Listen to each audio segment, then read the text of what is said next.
పింఛం విప్పిన నెమలికి మల్లె తొలకరి జల్లుల మేఘం మల్లె అలజడి హృదయం మాడిన కూచిపూడి రంగుల దిద్దిన బొమ్మకు మల్లె కవితలు వద్దిన పుస్తకమల్లె సంతోషంలో ముద్దుగా ఈ అమ్మాడి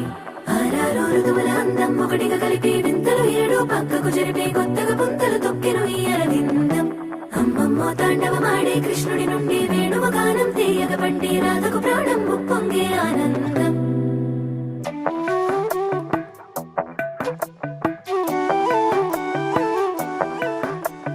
మధురము కదా ప్రతొక నడక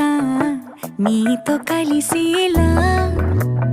తరగని కథ మనదే కనుక మనసు మురిసినిలా ఉసురేమో